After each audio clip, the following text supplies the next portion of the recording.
The story begins with a bustling city street filled with people going about their day. Suddenly, a critical disaster alert pings on everyone's phone, urging immediate evacuation for citizens near Inwang Mountain, where monsters have reportedly appeared. This alarming message isn't isolated to just one area. Similar notifications pop up for people in different parts of the city.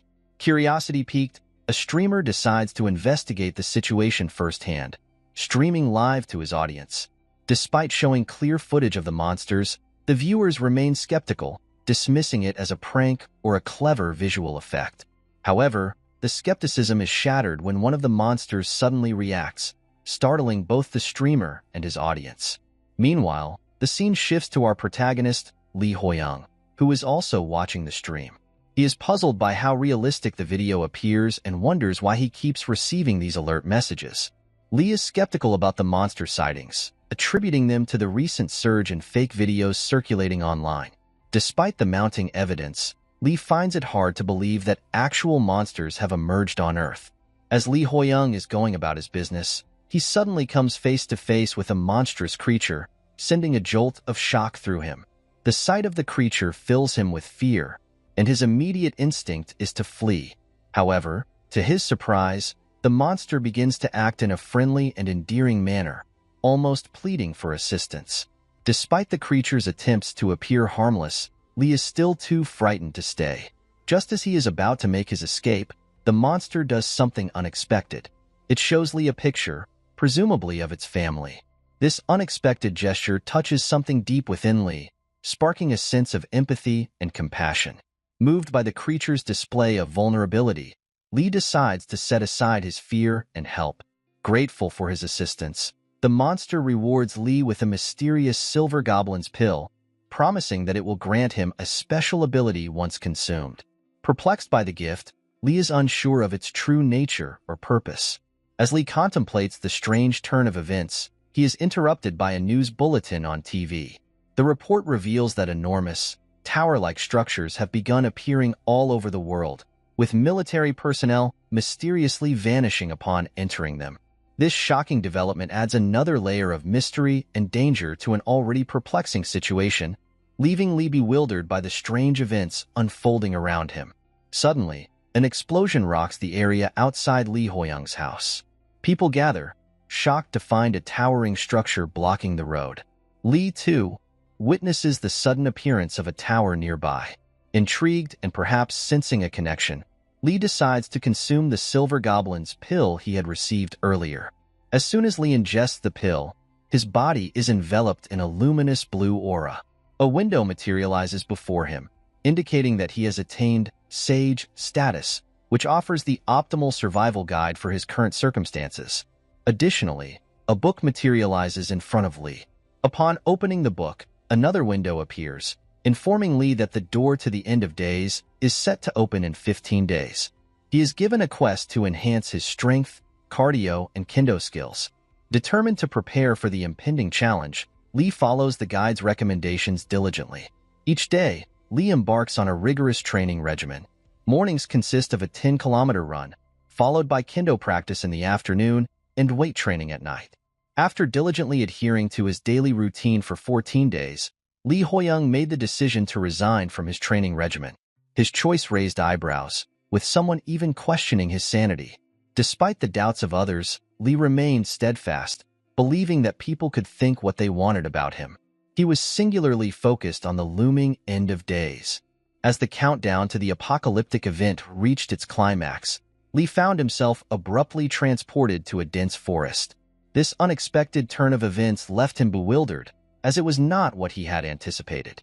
To his surprise, a sword materialized before him, and a mysterious window appeared, signaling the start of a new phase. The system launched into a tutorial, guiding Lee through the initial steps of this unknown game-like scenario. Following this, a notification indicated that an aptitude test had been conducted, and based on the results, Lee had been designated as a combat swordsman. This revelation opened up a detailed status window, presenting Lee with a wealth of information to digest and process. The sheer volume of data left him astonished, realizing that this new world held far more complexity than he had ever imagined. As Lee Hoyoung, at level 1, lifts the sword, A surge of excitement courses through him upon seeing his stats. He recognizes that this moment marks the true beginning of his journey. A window materializes, presenting him with two objectives: survive in the forest for 60 minutes or locate the exit and escape. Viewing this as a tutorial period designed to help him acclimate to the game's mechanics, Lee contemplates his next move. Another window promptly appears, introducing the concept of the Sage's status. This feature assures Lee that it will provide him with the best strategies for survival in his current circumstances. The guide accompanying this status advises Lee to utilize the entire 60-minute tutorial to dispatch as many monsters as possible. It warns against pursuing the second objective, suggesting that it may impede his progress. Lee ponders the potential utility of the Sage's status window in this early stage of his journey. Lee Hoyoung ponders the Sage's status window, considering its directive for him to exercise as a prescient move by the system. He internalizes the guide's counsel, emphasizing the importance of hunting monsters and avoiding escape from the forest. As the tutorial commences, a level 1 raccoon monster emerges. Initially charmed by its appearance, Lee is caught off guard when the raccoon transforms into a fierce aggressor, lunging at him. Lee responds swiftly, dispatching the creature with a single, well-aimed strike of his blade. Victorious, Lee gains experience points from the battle. Reflecting on the encounter, Lee surmises that the ease of his victory likely stems from the raccoon being a tutorial creature. He calculates that each use of basic swordsmanship consumes 2 MP, and with only 10 MP at his disposal, he can employ this skill 5 more times. This realization underscores the importance of MP conservation as he continues his monster hunting endeavors. After dispatching the raccoon monsters one by one with his basic swordsmanship, Lee Hoyoung earns experience points, gradually honing his skills. With each triumphant battle, he inches closer to his goal, until finally, he ascends to level 2. The victory not only boosts his morale, but also restores his health and mana points to full capacity. A notification pops up, informing Lee that he will receive points upon leveling up, which he can allocate to enhance his attributes. Currently, he has 2 points at his disposal. Excitement bubbles within him as he contemplates the possibilities for improvement. The timing of his level up couldn't have been better, as his mana was nearly depleted. However, his elation is short-lived as the window displaying his progress begins to fade away. In its place, a new window materializes, announcing the adjustment of his player level back to 1. As Lee grapples with this sudden setback, another window appears, introducing the concept of the weight of knowledge. This revelation explains that due to possessing the Sage's status window, Lee will progress through levels at a slower pace compared to other players. This unexpected twist leaves Lee reeling, realizing that there is a price to pay for the unique advantages granted by his status. Devastated by the loss of his hard-earned level, Lee Hoyoung is left bewildered, wondering when he will be able to level up again. However, his dismay turns to astonishment when he checks his stats and discovers that his stamina, strength, and other abilities have increased. Not only that, but he also has 2 points to allocate from leveling up. This revelation surprises him, leading him to consider that instead of being a setback, this could be an overpowered ability. This realization fills Lee with happiness, knowing that despite the setback, he has gained something truly valuable. Lee Hoyoung continues his relentless pursuit of the raccoon monsters, determined to hone his skills and progress further. His efforts are rewarded as he levels up once again, only to have his level adjusted back to 1 shortly afterward. Despite this setback, Lee notices that his stats and remaining points are still increasing steadily, providing him with a glimmer of hope and motivation. As he reflects on his progress, Lee realizes that each level requires increasingly more experience to attain. However, he also acknowledges that with his current stats, it is more efficient for him to focus on improving his attributes than to solely pursue leveling up. With 4 choices available to enhance his stats, Lee deliberates on the most beneficial path to take. While strength and agility would bolster his combat prowess, he recognizes that sensitivity is crucial for his current situation. Therefore, he decides to allocate his points to increase his sensitivity level by 4. Despite initially underestimating the raccoon monsters, Lee finds them to be surprisingly manageable. Their lack of strength compared to other tutorial monsters allows him to defeat them effortlessly, even with his default stats. This realization reinforces his belief in the effectiveness of his current strategy. The guide's directive for Li Huiyang is clear. Maximize the 60-minute tutorial by defeating as many monsters as possible. Li's challenge lies in locating enough raccoon monsters within this time frame. However, his heightened sensitivity stat makes this task considerably easier. Notably, Li begins to perceive a subtle energy, or qi, with his sensitivity stat now at 20. Unexpectedly, a notification declares that Li has successfully vanquished all the monsters, triggering the activation of a hidden quest. A level 2 raccoon monster suddenly emerges behind Li, launching a swift attack. Li is momentarily surprised by the monster's speed, but he quickly regains his composure. Dodging the monster's next strike, Li swiftly retaliates, defeating it with a single, decisive blow. Having emerged victorious against the boss and completed the hidden quest, Li's efforts are rewarded with a sum of gold. Remarkably, upon completing the tutorial, Li finds himself at level 7, a testament to his skill and determination in overcoming the challenges presented to him. Li Huiyang's senses are jolted as he realizes he's been transported to an unfamiliar location, surrounded by a group of other individuals. A sudden announcement echoes through the space, welcoming them as the successful participants of the tutorial. This place is revealed to be the lobby of the tower, specifically the C-2567 region. The revelation surprises Li and the others, prompting a wave of confusion and astonishment. Surveying the group, Li counts 14 men and 11 women, leading him to speculate whether everyone present had also completed the tutorial and been brought here. The atmosphere is charged with panic and uncertainty, understandable given the sudden and drastic changes that have unfolded in the world overnight. Li reflects on how, had he not known about the impending end of the world beforehand, he might have been just as panicked as the rest. Despite the chaos, Li manages to steady himself, resolving to navigate the challenges ahead and emerge from the tower alive. Amidst the murmurs of confusion, a girl speaks up, voicing the collective query. What is this place? In a surreal twist, a bunny materializes and introduces itself, explaining to the bewildered group that they are now in the Tower of the End. The sudden appearance of the bunny, Kum Kum, leaves everyone in a state of shock and disbelief. As Kum Kum introduces himself as a level 55 entity, the astonishment among the gathered individuals only deepens. Questions swirl in the minds of the group, with some speculating if Kum Kum is the one who brought them to this mysterious place. Observing the growing panic among the group, Kum Kum calmly assesses the situation, guessing that such a reaction is only natural given the circumstances. Amidst the uncertainty, Li Huiyang steps forward, mustering the courage to voice the question on everyone's mind. What are they supposed to do now that they are here? In response, Kum Kum acknowledges the gravity of Li's question.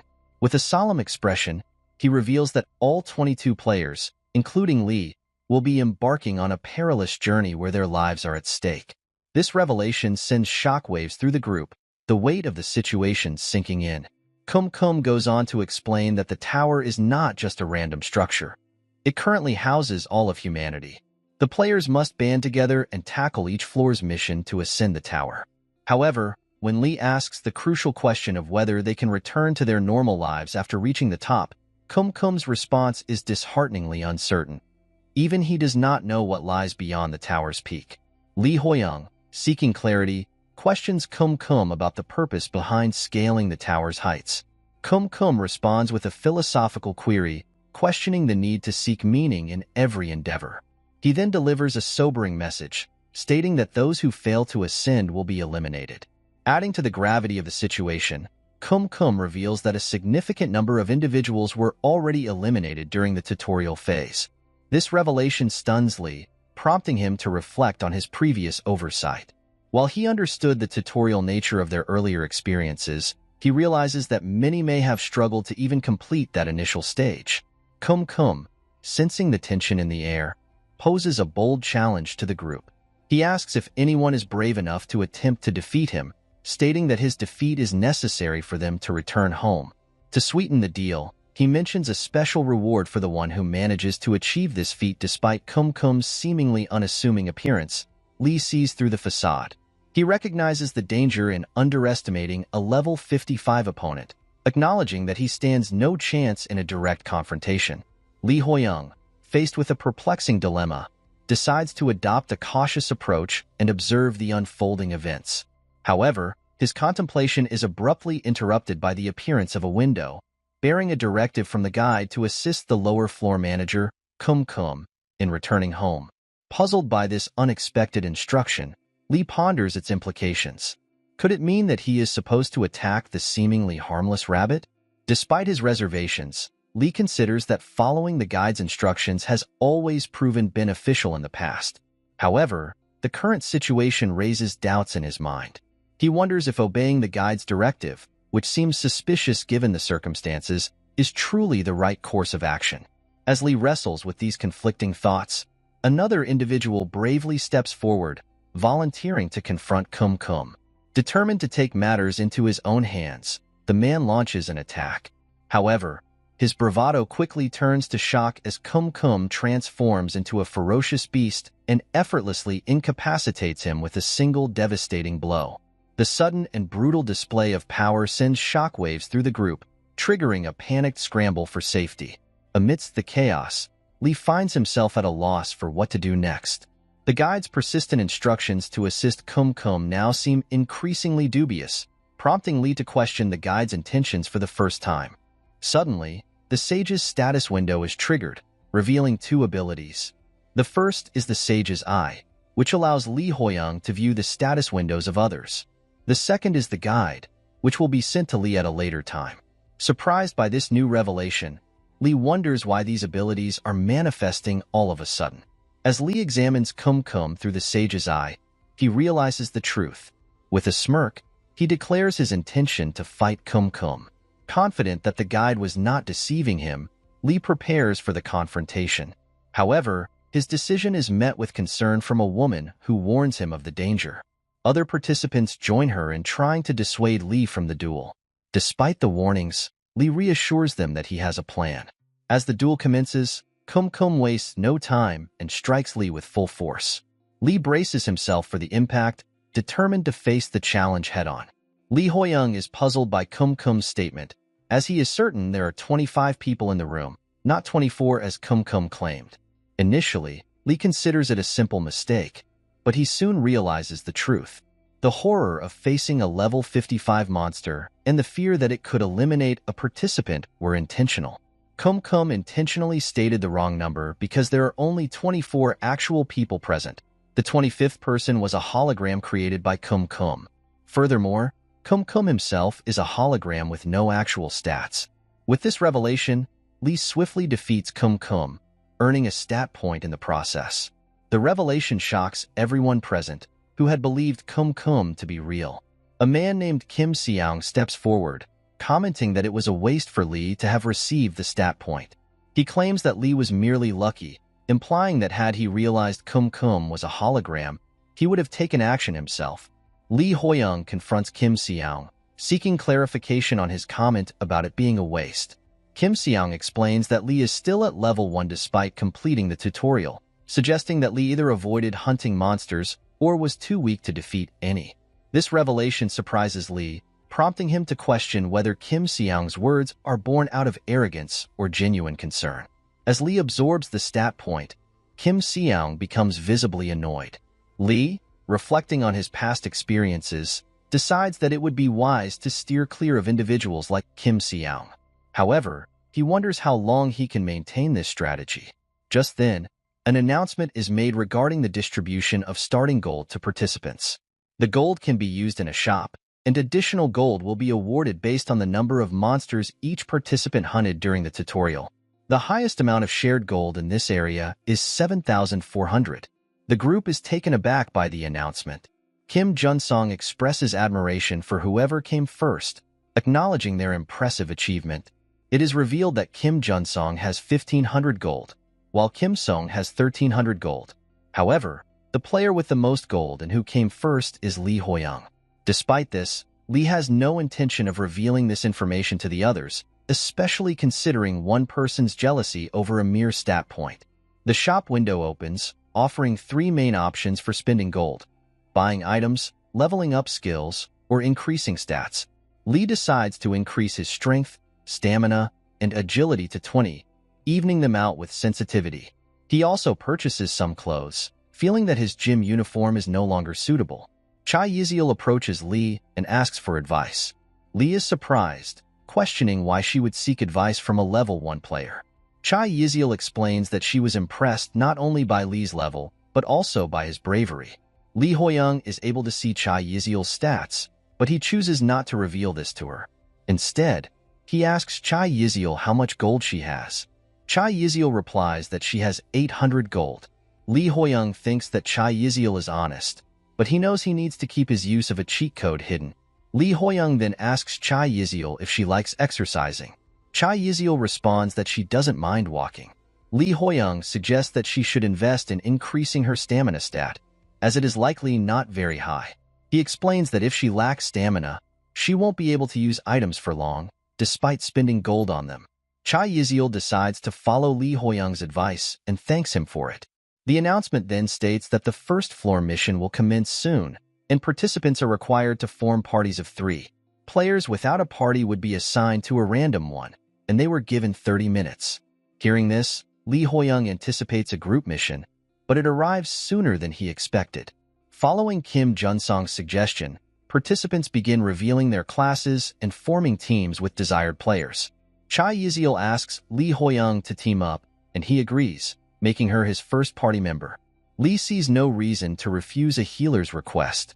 Other participants also seek to join parties with members of their level. Lee ponders whether his level 1 status as a combat swordsman might be unattractive, considering the relaxed attitude of level 4 players. As everyone else finalizes their parties, only a few people remain ungrouped. Lee notices a couple of other unassigned participants and wonders if he should approach them to form a full party of 3. However, he hesitates, unsure if they would want to team up with a low-level player like him. The tension mounts as the deadline for forming parties draws near.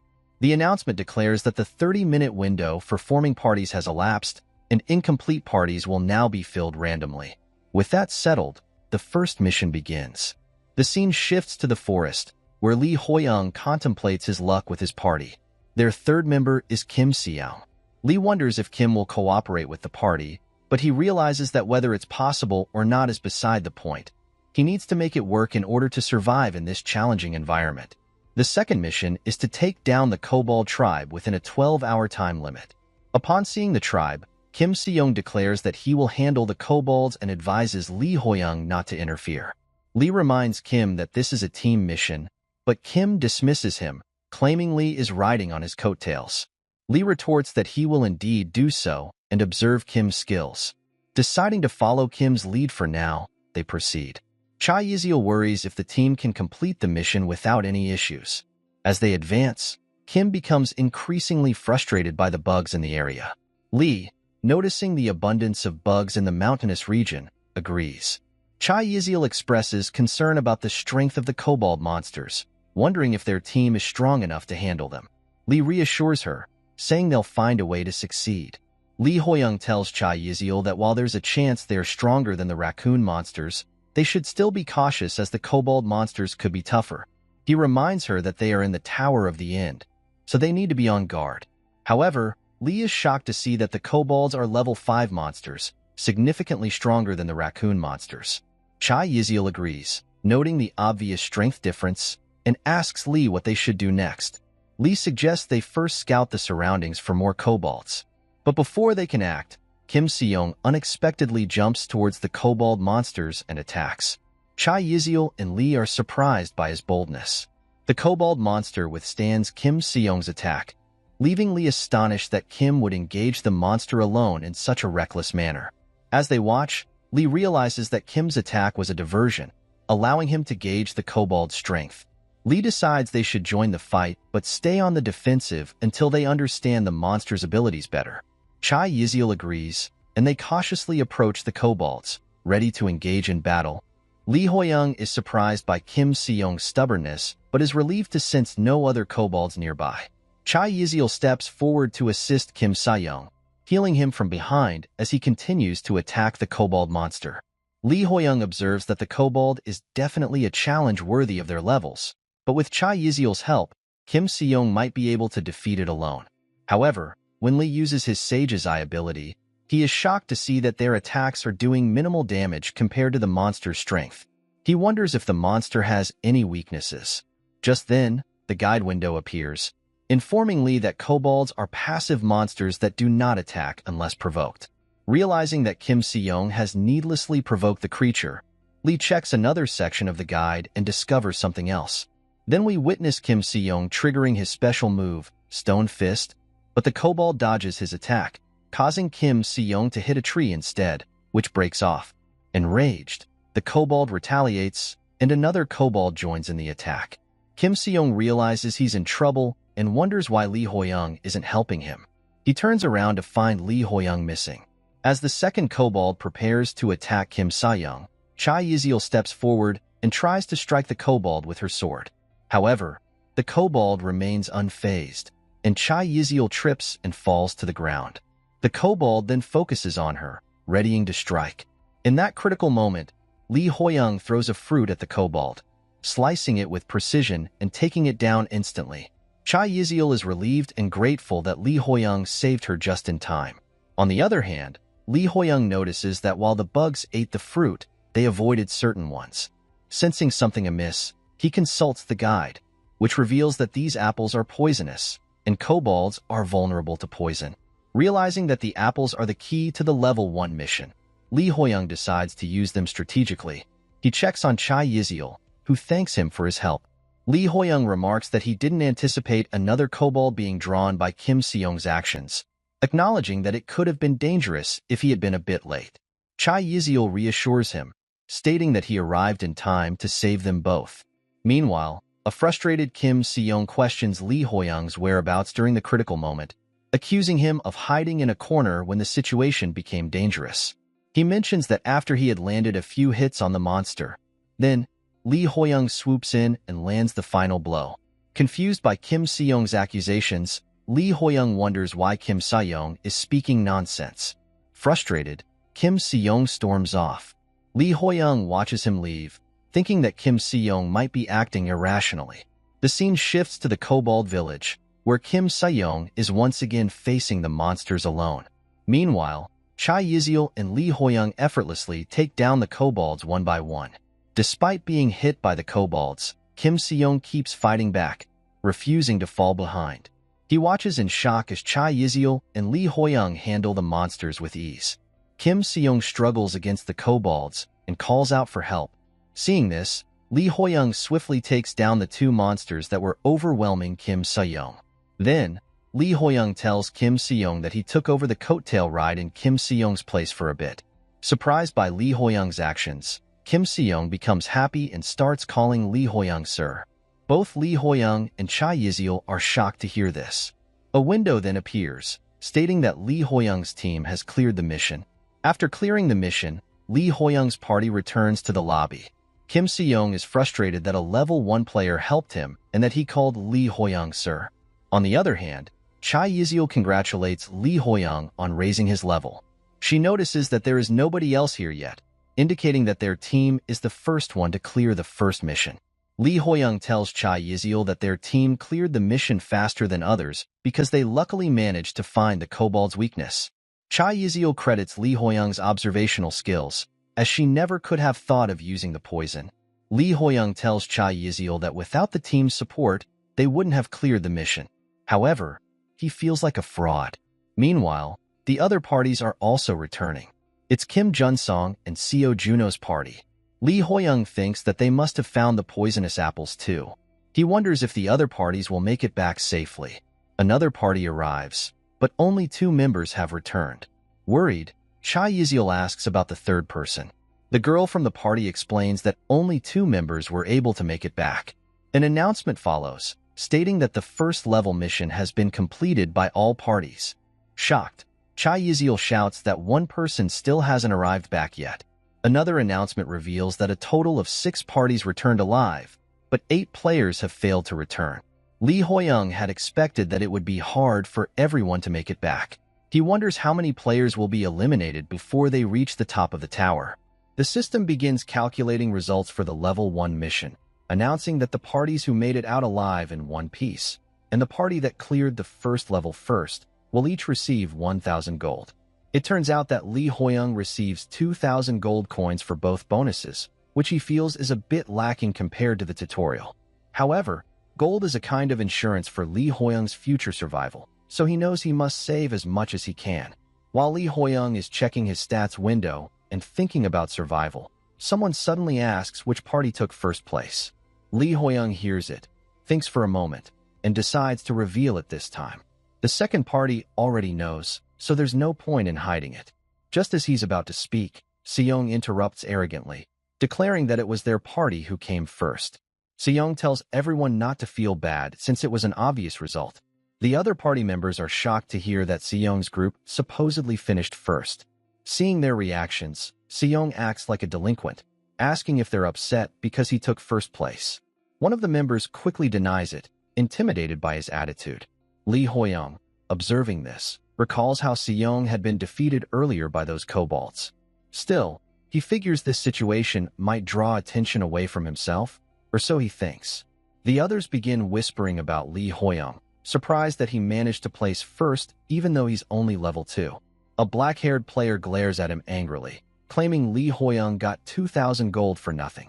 They all ask if he doesn't feel bad about that. Now, everyone's eyes are fixed on Lee Hoyoung, the level 2 player who completed the mission and ranked first. Hearing their chatter, Yiziel tries to explain that it was Lee Hoyoung who discovered the kobold's weakness to poison. However, Lee Hoyoung stops her, saying it's fine since they wouldn't listen anyway. Yiziel insists on telling the truth, but Lee Hoyoung replies that he'll have to show them. Yiziel doesn't understand what he means by that. Kim Junsong claps to regain everyone's attention, telling them to calm down and focus on survival. Junsong is level 8, with the class Archie, making him one of the highest level players in the region. Seo Juno clenches his fist and encourages everyone to stay strong. Juno, also level 8, is a combat swordsman, another top-tier class in the area. He reminds everyone that they must keep going for the sake of those who lost their lives. Their motivational words shift the mood. People stop panicking and begin to refocus. Just as hope returns, the blue flames on the torches suddenly turn a dark reddish-black, shocking everyone. The system displays multiple warnings, and the tension instantly rises again. Lee Hoyoung, too, is startled by what he sees. Then, a new announcement begins. The survival rate for Region C-2067's first level is below average, so a penalty mission will be activated. Panic spreads among the players as they hear this. The system informs them that the penalty mission will begin shortly. Lee Hoyoung wonders what the mission could be about. The system then declares that everyone must choose one candidate in their mind, and the player who receives the most votes will carry out the death mission. The timer for voting is set to 5 minutes. That's when everyone realizes that if they don't choose anyone, they'll automatically vote for themselves. It quickly becomes clear that being chosen here means certain death. Fear floods the group as time ticks down. Yiziel keeps her composure and tells everyone that if they simply wait and vote for themselves, no one will have to face the death mission. Some begin to understand her logic, but one guy argues that doing so might make everyone eligible instead. With only 2 minutes and 15 seconds left, the players grow increasingly anxious. The clock keeps ticking, down to 1 minute and 31 seconds, when suddenly, one of the players points at Lee Hoyoung, drawing everyone's attention toward him. It turns out that Juno has voted for Lee Hoyoung as the candidate for the penalty mission. Yiziel becomes extremely worried and saddened after seeing this and shouts that it is too cruel.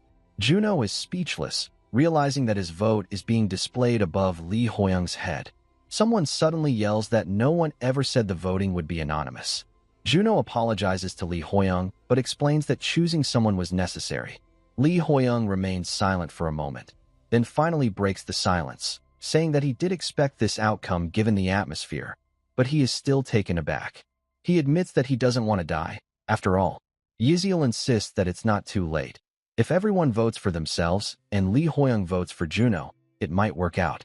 But Lee Hoyoung shakes his head, replying that it won't work, claiming that Leo Jichiel had a point. They don't know whether that plan will succeed or not. The trust among them has already been broken. As time ticks away, the votes above Lee Hoyoung's head increase one by one. With only 12 seconds left, Li Huiyang realizes there must be several reasons behind it, but the biggest one is that he's a low-level player. They've lost the very notion of a society where the strong should protect the weak. Yizio grows furious at everyone present, calling them cruel and asking how they can do such a thing. The crowd's minds are in chaos. They shout back at her, asking what else they were supposed to do. If they hadn't voted, they would have died instead. The group begins revealing their true nature. One of the girls comments that Li Huiyang would have died anyway, given his level. Masks fall, and people expose their real selves. As the final moments approach, Seong smirks, apologizes mockingly to Li Huiyang, and votes for him too. It is a cruel reminder that the end of the world truly has come. The timer runs out, and the system announces that all votes have been cast. A portal to the death mission begins to open.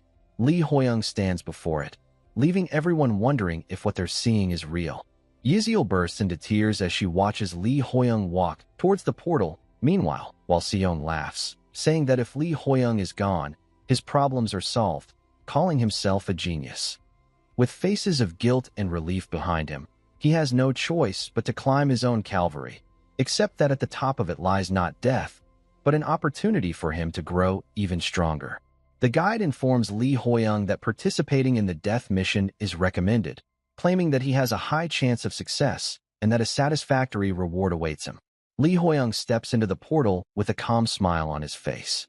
In the dungeon, everyone is waiting anxiously. Seong and Yizio are sitting together when Junsong approaches Yizio, asking if she is feeling all right. Though their time together was short, they were still companions who watched each other's backs, so Junsong feels regretful about parting ways like this. Hearing that, Seong, acting arrogantly as usual, remarks that Li Huiyang got what he deserved. Junsong frowns and asks what that's supposed to mean. Seong replies smugly, asking if Junsong can't tell from Li Huiyang's level that all he did was try to benefit from Seong's strength while Seong carried the group.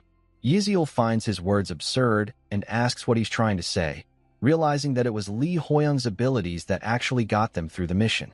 Seong becomes uneasy hearing that and retorts that Li Huiyang simply got lucky with his scheming and only delivered the final blow after Seong had weakened the enemy.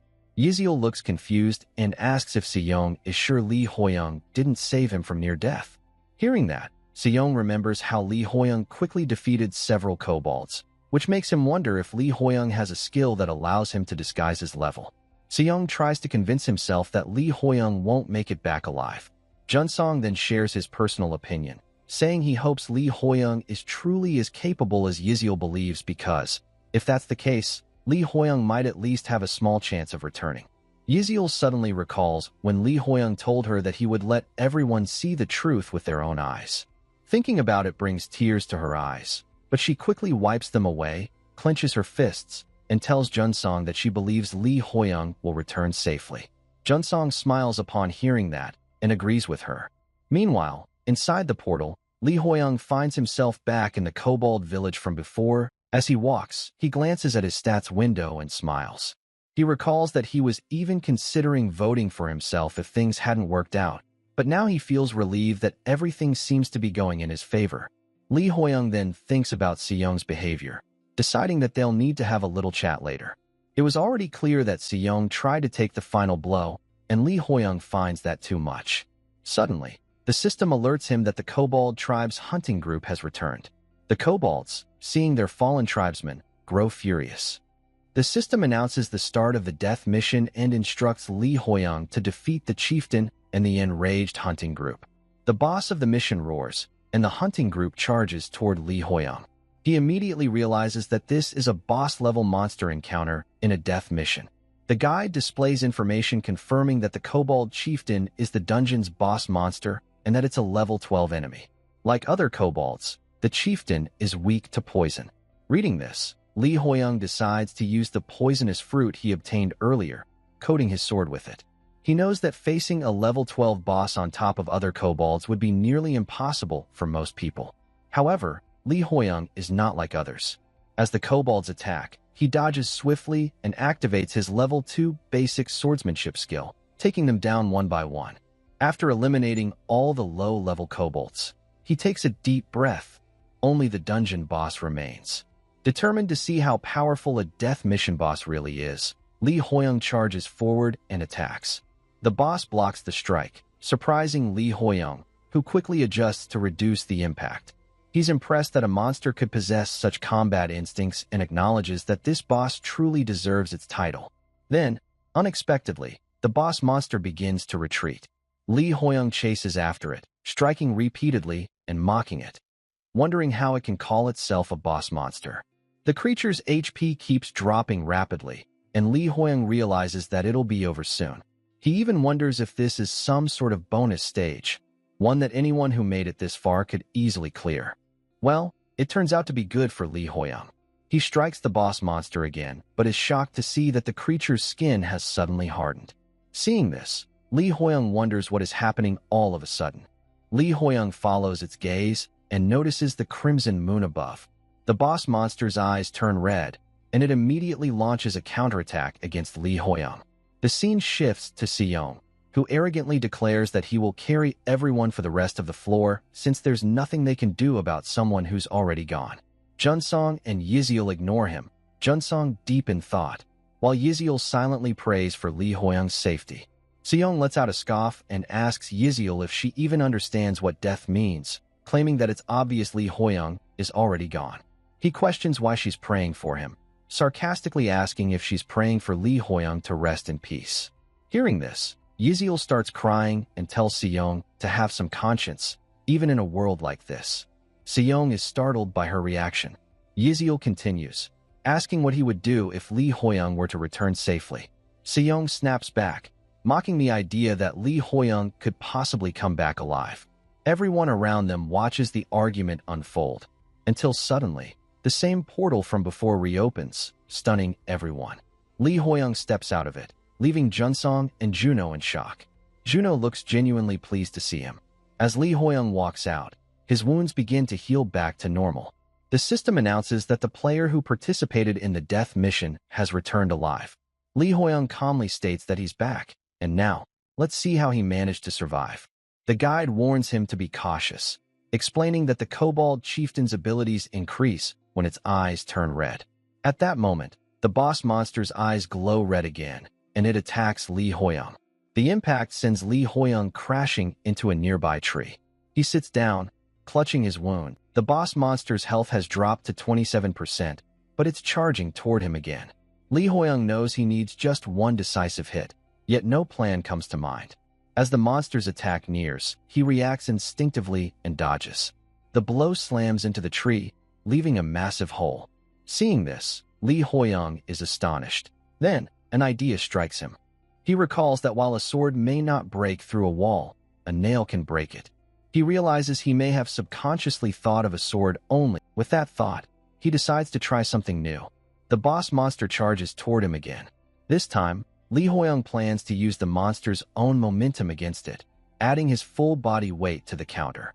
The creature leaps into the air to strike, and Lee Hoyoung focuses all his power into a single point, driving his sword through the monster's shoulder. He's thrilled to see that it worked, and confirms that he has cleared the death mission. Back in the safe room, Yiziel sees Lee Hoyoung and immediately runs toward him, crying tears of joy as she says she knew he would return. But before she can reach him, she's suddenly blocked and tumbles to the ground, because Seong, terrified yet overjoyed, rushes to hug Lee Hoyoung first, saying he always had faith that Lee Hoyoung would make it back, and even calls him Big Brother. Seong nervously laughs, saying there's no way a simple death mission could stop his big brother, Lee Hoyoung, who he calls the strongest in the universe. Lee Hoyoung becomes extremely angry with Seong and clenches his fist, wishing he could just teach him a lesson for his nonsense. Another player suddenly approaches Lee Hoyoung with his party. Lee Byonkyol asks if he truly cleared the death mission. Both Lee Hoyoung and Seong look at Byonkyol, who continues by saying he's really glad that Lee Hoyoung is safe, but if he did clear the mission, then he must have gained a large amount of experience. So, why hasn't his level changed? Hearing that, everyone around starts murmuring, wondering about it. Some assume it might be like the time with the rabbit mod and think it's nothing significant. Lee Hoyoung stays silent, thinking to himself that he thought he'd grown used to this kind of treatment, but the world always seems to want the weak to stay weak. He recalls the past, back in elementary school, when he topped the midterm exams. Instead of congratulating him, other students spread rumors that he had cheated. Back then, all Lee Hoyoung could do was tremble in fear as others laughed, claiming that there was no way a poor orphan could score the highest marks without even attending an academy.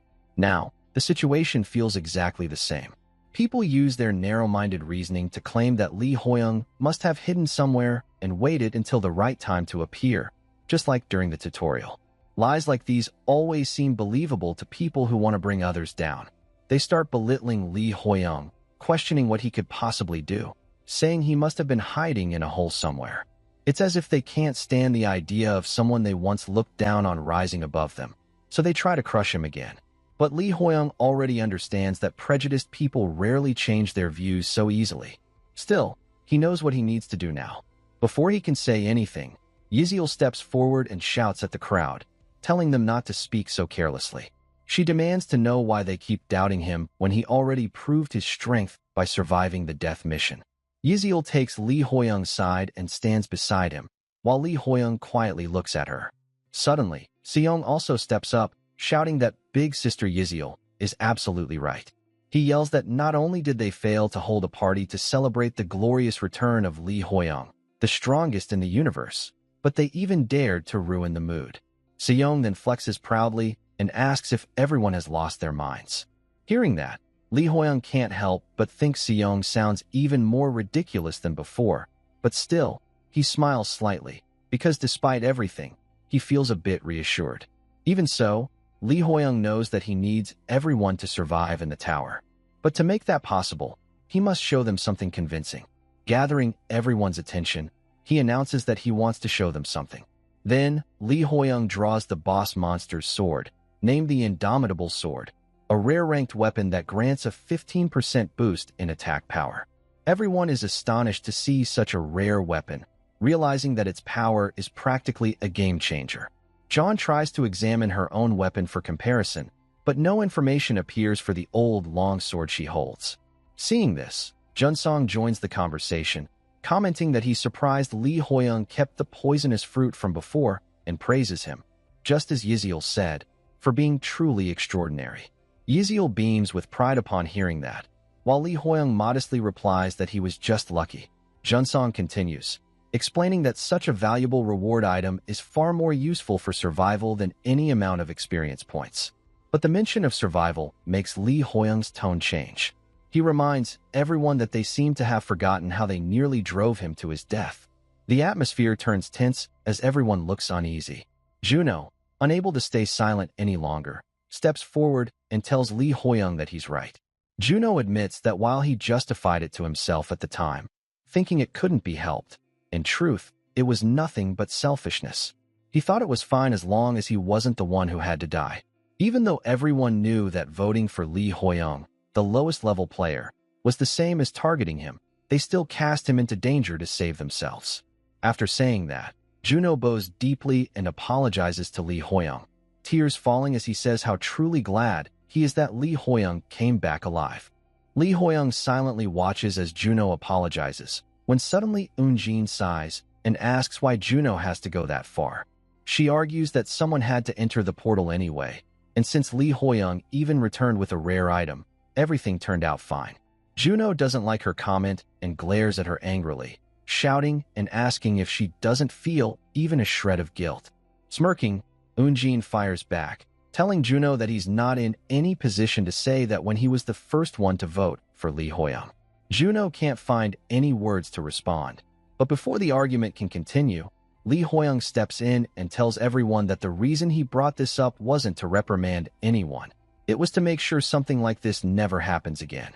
Lee Hoyoung explains that they must have realized it too during the death mission.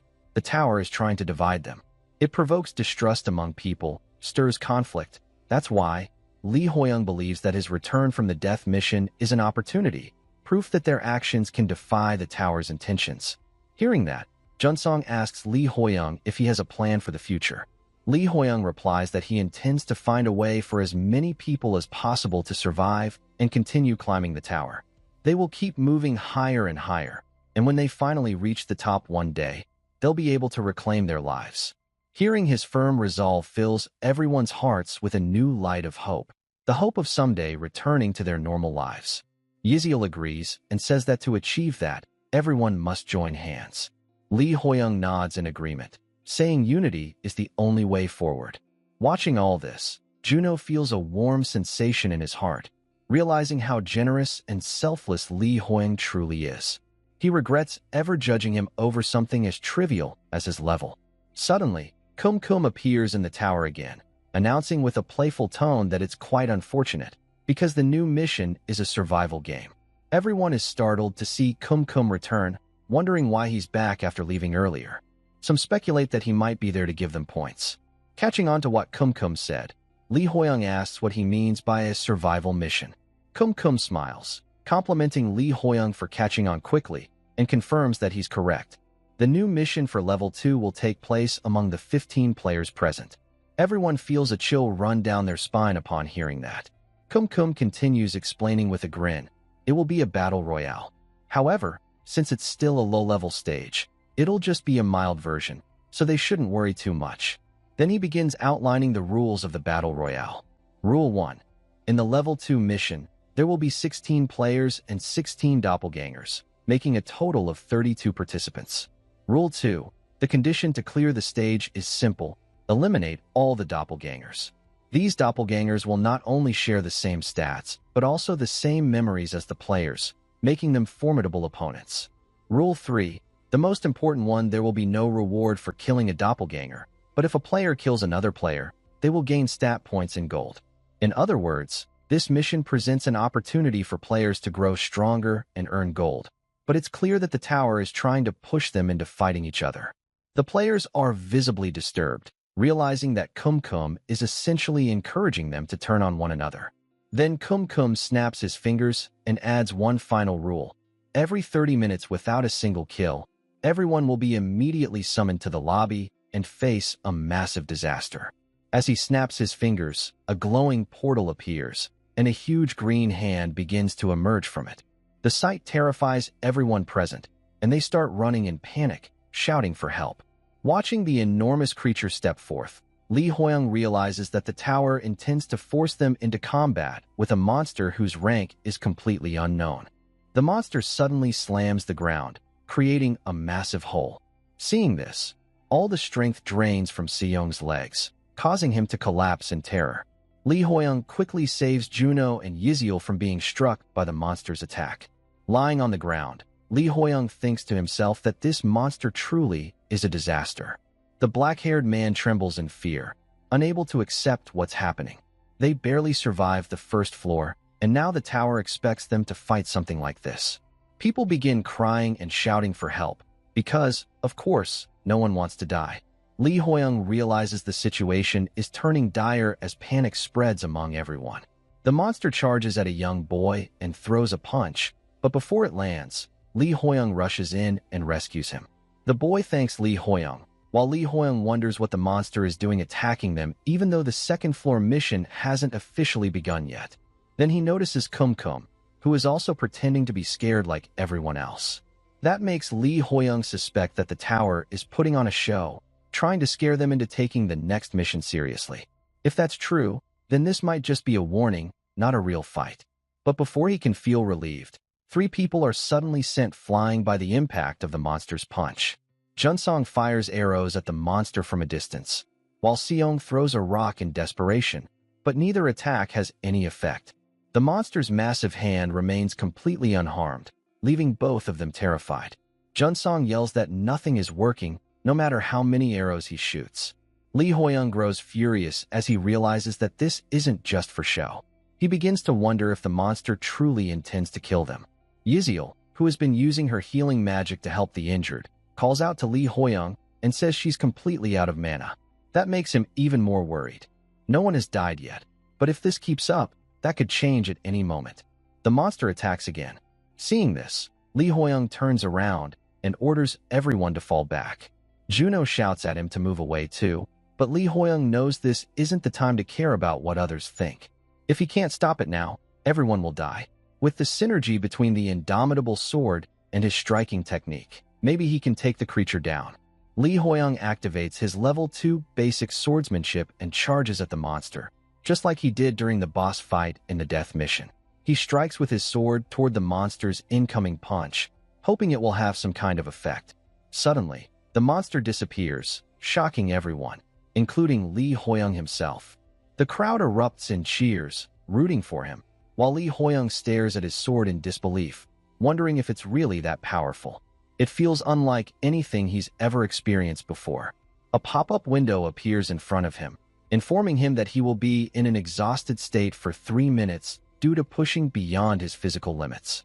After reading it, Li Huiyang's vision fades, and he collapses to the ground, thinking he's done for.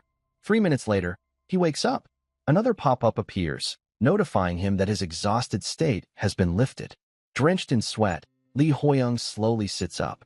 Yiziel, deeply worried, rushes over and calls out his name. Junsong asks if he's awake now. Juno, feeling deeply inspired by what he witnessed, tells Li Huiyang that he's truly touched. He can't believe how humble Li Huiyang remains despite being so strong. Juno becomes so emotional that he starts crying, saying even the way Li Huiyang fainted at the end looked heroic. Li Huiyang slowly stands up, placing a hand on his head and asking what's going on and what happened to the huge disaster. Hearing that, Juno looks away, and Kum happily reveals that the disaster has been sent back. He explains that this time was only meant to give them a taste of what's to come. Li Huiyang feels reassured, realizing his suspicion was correct. Kum continues with a grin, saying it seems things weren't all that exciting since everyone is still being too friendly with each other, even after nearly facing death. The fact that a kill must occur every 30 minutes means that even people standing right next to each other could become victims. This realization throws everyone into panic.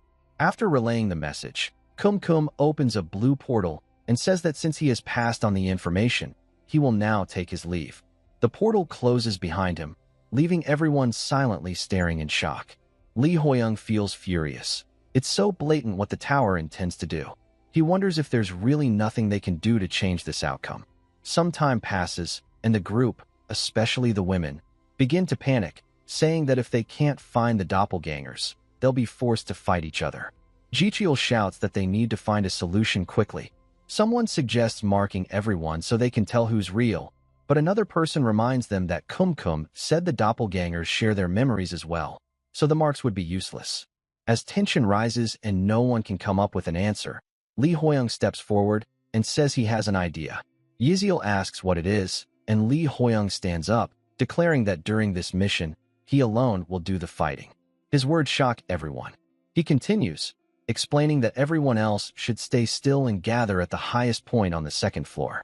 If anyone other than him attempts to attack or kill, that person can be considered a doppelganger, and they should all unite to defeat it. One of the players, on Secheng, whose class is Soldier and who is level 9, asks if that's really Li Huiyang's plan. Secheng, a former Special Forces member skilled in survival, listens carefully.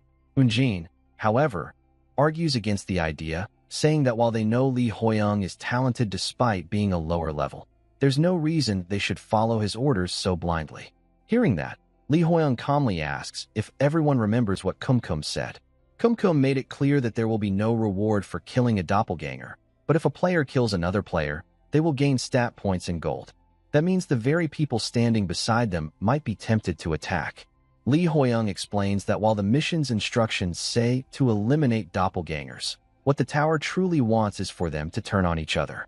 But he refuses to play by the tower's rules anymore, and he believes his plan is the best way to prevent that.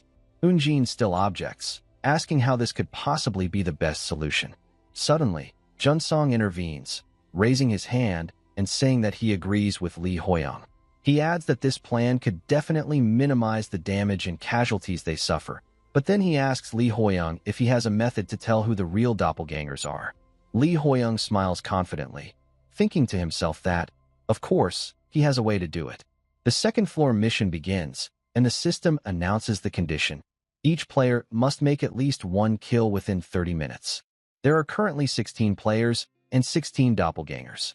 The scene shifts to Seong, who is walking arrogantly through the forest, muttering that he can't believe Li Huiyang asked everyone to just gather at the top and do nothing. Although Li Huiyang was the one who suggested it, Seong still finds it reckless, and he absolutely hates climbing mountains. Suddenly, Seong hears footsteps nearby and quickly hides behind a tree, activating his skill. It turns out to be Lee Hoyoung, who calls out, saying that Seong is too big to be hiding behind a tree. Hearing that familiar voice, Seong sighs in relief and happily steps out, glad that it's just his big brother, Lee Hoyoung. He begins to say that he was worried it might be a doppelganger. But before Seong can finish his sentence, Lee Hoyoung swiftly strikes him down with a single blow. The mission begins, and Lee Hoyoung stands in the forest, nervously looking at his stats window while reading the guide. The guide displays a message stating that the first player to reach a certain stat level and sensitivity will receive the skill Impeccable Senses as a reward for being the first to achieve that milestone. This skill can also help identify doppelgangers. Lee Hoyoung thinks to himself, this is it. He actually feels a little anxious after confidently claiming that he could distinguish between real players and doppelgangers. But this skill appears at the perfect time. Reading the description carefully, Lee Hoyoung starts using his gold to increase his stats, sweating as he wonders how many points he needs to allocate. The system notifies him that he is the first player to reach a stat level of 50 in sensitivity, and as a reward, he has obtained Impeccable Senses. Smiling, Lee Hoyoung opens his skill panel and reads that his 5 senses are now extremely heightened, allowing him to obtain detailed information about anyone within a certain radius. He finally got the skill after spending about half of his total gold. It feels as if his entire world has gained a new layer of perception, a sharper, more refined filter over reality. Lee Hoyoung feels amazed, but then he hears someone mumbling to themselves. Recognizing the voice, he focuses using his newly developed sixth sense to locate the source. He discovers it's Seong, complaining about being left behind at the top of the mountain with nothing to do. Lee Hoyoung smiles, pleased that he can hear Seong's voice so clearly even from 500 meters away. It seems Seong has a lot to grumble about. As Seong keeps walking, Lee Hoyoung suddenly smells an unbearable stench so strong that he covers his nose in disgust. It's then that he realizes, this isn't the real Seong. It's a doppelganger. Acting quickly, Lee Hoyoung follows it and eliminates the fake, prompting the system to announce to all players that a doppelganger has been defeated. Afterward, Lee Hoyoung remembers how convincingly the doppelganger behaved right up until its final moment, and he can't help but feel uneasy about having to kill it. Still, he looks up toward the top of the mountain, thinking that now that he has confirmed his ability to identify doppelgangers, he hopes the others are following his instructions. Thanks to Junsong's earlier help, everyone had agreed to the plan, but in real-time situations, anything could happen. Lee Hoyoung can only hope nothing goes wrong before they reach the higher ground on this map. Suddenly, the system announces that a player has died. Lee Hoyoung freezes, shocked, wondering what could have caused it. There are many possibilities. It could be a doppelganger attack, a player killing another player, or perhaps Seong causing some kind of trouble. He keeps thinking about it, but knows there's no way to confirm what happened from here. So he starts running, determined to find the killer as quickly as possible. After locating the largest tree in the forest, Lee Hoyoung climbs up and surveys the area. He recalls that another player had been killed right after he defeated a doppelganger earlier. From his vantage point, he scans the forest, but then his sixth sense detects movement. Someone is killing another person. Lee Hoyoung's eyes widen in shock. Having found the killer, he immediately rushes toward the scene. The attacker turns out to be the doppelganger of Yongwoo, who is level 5. Without hesitation, Lee Hoyoung defeats the doppelganger. Exhaling deeply, he reflects that he initially thought his own doppelganger might have been the culprit, but this situation was different from what he expected. Still, he's relieved that he stopped it before it could harm anyone else. Afterward, Lee Hoyoung prays for the fallen player, Lee Byung-kyeol, hoping his soul rests in peace. But then, something about the scene feels off. Go Yongwoo's weapon is a dull longsword, yet the wound on the victim doesn't match a sword strike. Lee Hoyoung realizes what kind of wound it must be, and just then, another doppelganger appears, preparing to attack him with a bow. The system issues another alert, announcing a new culprit. However, when Lee Hoyoung activates his sixth sense, he realizes something shocking. The supposed doppelganger is actually a real player, who then calls out, asking what's hiding behind the tree. Lee Hoyoung decides to reveal himself and looks at Junsong, who appears to have gotten hit by an arrow in his shoulder. Seeing that, Lee Hoyoung wonders if the arrow was fired by Junsong's own doppelganger.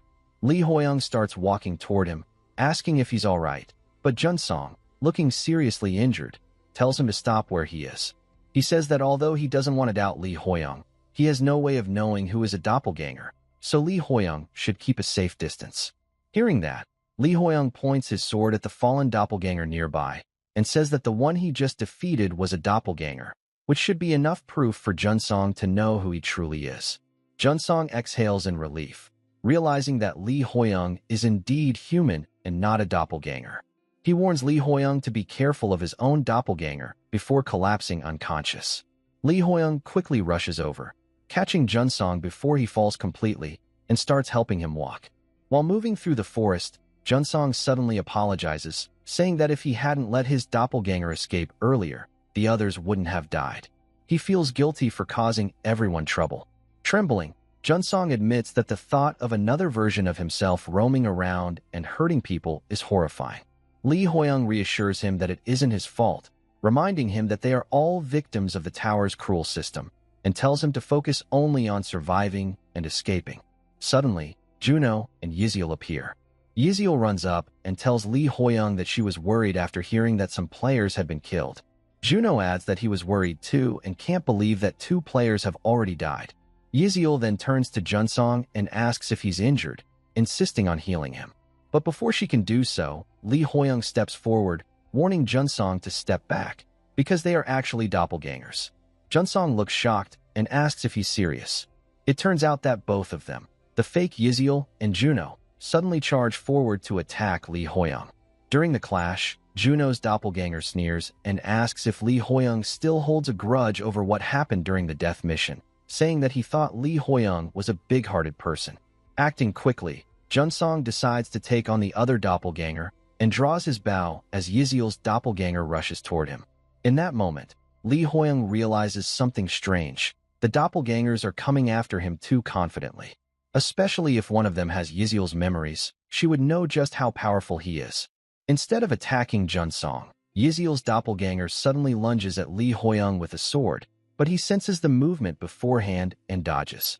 It becomes clear that both doppelgangers are focusing only on attacking Lee Hoyoung. He evades their strikes, but lands on the ground, just as an arrow comes flying toward him. Even with his highly developed sixth sense, Lee Hoyoung barely manages to dodge it, the arrow grazing his face and leaving a small scratch. Shocked, he turns to look at Junsong, only to see that Junsong's expression has completely changed from before.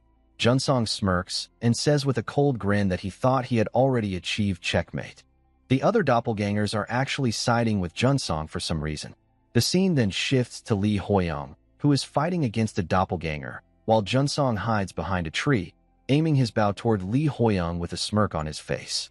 Junsong is 35 years old, his class is archer, and his previous job was as a fisherman in Wanyang.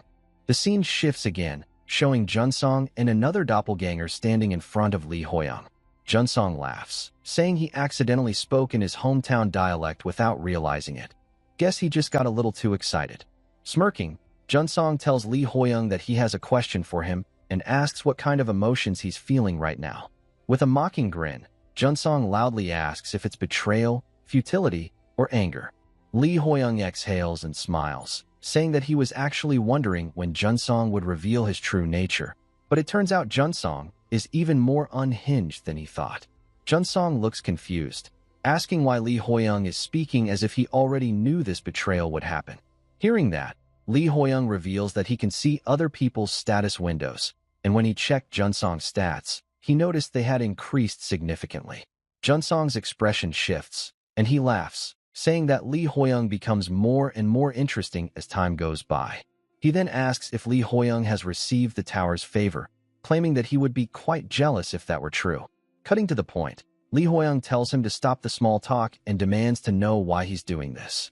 He asks if Junsong really wants gold and stats so badly that he'd go as far as killing others. Hearing that, Junsong replies that he doesn't need a reason. He continues, saying that in this twisted world, when he kills people, not only is there no punishment, but he actually gets rewarded. Laughing maniacally, Junsong fires an arrow toward Lee Hoyoung. Lee Hoyoung had initially thought that maybe Junsong had been forced into this situation, but he was wrong. Dodging the arrow, Lee Hoyoung charges at him. realizing that Junsong had simply been wearing a mask all along, hiding his true nature for the right moment. In Li Huiyang's eyes, Junsong is nothing more than a dangerous psychopath. The two doppelgangers rush forward to attack Li Huiyang while Junsong continues to attack from behind. Juno's doppelganger lunges first, but Li Huiyang leaps into the air, dodges, lands swiftly, and kicks Juno's doppelganger away. At that very moment, Junsong fires another arrow, but Li Huiyang breaks it with his sword, thinking Junsong is using the same trick again. However, another arrow follows immediately behind it. Li Huiyang reacts a split second too late, but still manages to dodge, the arrow grazing past and slamming into a tree, leaving a large hole. Now, another scratch appears on the other side of Li Huiyang's face. Seeing the power of that attack, Li Huiyang realizes that Junsong still hasn't revealed all his tricks. Juno's doppelganger reappears behind Li Huiyang while Yiziel's doppelganger heals it. Together, they form a terrifying combination: a skilled close combat fighter, a healer, and a ranged attacker stronger than both. It's a setup with almost no weaknesses. Li Huiyang looks at Junsong and says he doesn't know how he managed to convince the doppelgangers, but it seems Junsong came well prepared. Junsong smiles smugly, replying that if he wants to catch a big fish, he needs a big net. This much preparation is only natural. He admits that he thought Li Huiyang would go down much more easily, but he's surprisingly tough. Junsong then grabs an arrow, commenting that it's actually better this way. Junsong charges his bow with power, causing two more arrows to appear beside the first one, and orders the doppelgangers that it's time to raise their nets. He releases the arrows toward Li Huiyang, who stands calmly, activating his impeccable senses. As the projectiles approach, Li Huiyang assesses the situation. Yiziel's doppelganger is level 7 with solid stats, and Juno's doppelganger is level 8 with well-balanced attributes. Li Huiyang counters the incoming arrows, striking them mid-air, then strikes back, killing Juno's doppelganger in one decisive blow. Against overwhelming strength, even the best team composition means nothing. After that, he swiftly eliminates Yiziel's doppelganger as well. With both defeated, Li Huiyang begins walking toward Junsong, who stares in disbelief. Overcome with fear, Junsong falls to the ground, crying and begging for his life. He confesses that he became obsessed with the rewards and lost control, that seeing how strong Li Huiyang was made him impatient, and he crossed a line he never should have. Then, suddenly, Junsong tries to launch a surprise attack, but Li Huiyang blocks it effortlessly and strikes back, defeating him. After killing Junsong, Li Huiyang stands silent. He had no choice but to take the life of another human. Suddenly, a pop-up window appears, shocking him. It states that the player who accepted the challenge to become the Star Killer has died, and now Li Huiyang has gained the opportunity to take that position in the fallen player's place. Out of nowhere, a red mist begins to form around Li Huiyang, startling him. Another pop-up window appears, explaining that if he accepts the challenge to become the Star Killer, he will receive a significant boost to his stats and also gain the support of the doppelgangers. If he becomes the Star Killer in the end, he will receive tremendous rewards. The mist gathers into a single point and starts to take shape, forming the figure of an elf-like woman made entirely of red energy. She stretches out her hand, inviting Li Huiyang to come closer. A new pop-up window appears, asking for confirmation if he wishes to accept the challenge. Seeing this, Li Huiyang realizes that this must be the same reason Junsong was able to command the doppelgangers. Another pop-up window immediately follows, listing the benefits Li Huiyang will receive if he becomes the Star Killer. The first benefit is a legendary rank weapon. The second is a legendary level skill. The third is a rapid increase in stat points. And the last is an exclusive Star Killer trait. Reading through those benefits, Li Huiyang can't help but wonder why the rewards are so excessively good. He gulps, thinking that although he doesn't like the idea of killing humans, he had been able to fight doppelgangers because he knew they weren't real people. But from now on, he might face situations where he'll have to fight other humans, some of whom could also be challengers for the title of Star Killer. No, it might even be someone destined to become the future Star Killer themselves. After thinking it over, Li Huiyang decides to decline the offer. Remembering Junsong and that devilish figure in the mist, he resolves not to become a madman like him. Afterward, Li Huiyang starts walking toward the top of the mountain. where he spots Seong, Yiziel, and Juno waving at him. He feels a wave of relief and happiness upon seeing them, but the mood quickly changes when Seong acts out, asking why Lee Hoyoung is so late. Lee Hoyoung almost loses his composure at their attitude and nearly draws his sword, thinking that he might actually go insane. Controlling himself, he takes a deep breath and instead compliments them for gathering in one place. Lee Hoyoung knew it would have been difficult for everyone to follow his instructions, so he thanks them for doing so. However, he soon notices that all the players' doppelgangers are also there, mixed among the real ones. They ask what they should do next, and whether Lee Hoyoung can truly distinguish who is real and who is a doppelganger. Lee Hoyoung confirms that he can, but before he can continue speaking, another voice interrupts, thanking everyone for following his instructions. It turns out to be another version of Lee Hoyoung, his doppelganger. Lee Hoyoung glares at it, realizing that his double has finally appeared.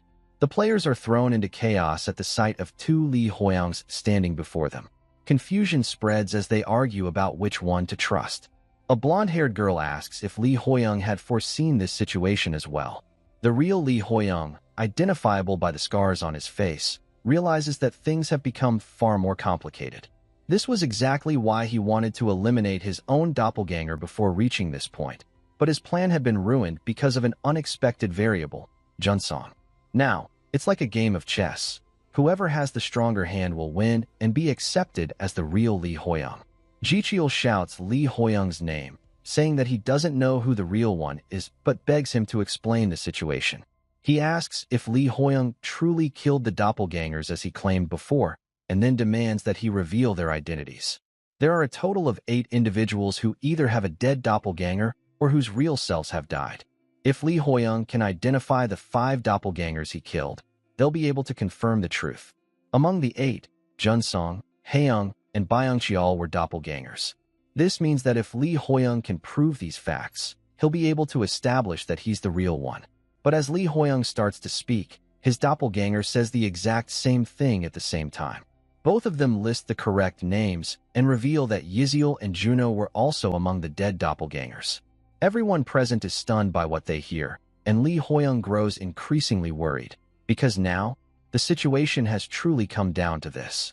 Lee Hoyoung's doppelganger begins to speak, catching Lee Hoyoung completely off guard. The doppelganger draws everyone's attention, saying that Seong and Yiziel were in his party on the first floor and that they had built a strong bond of trust. He claims that among all the doppelgangers, he found theirs first and killed them, then asks everyone what the odds of that happening could be.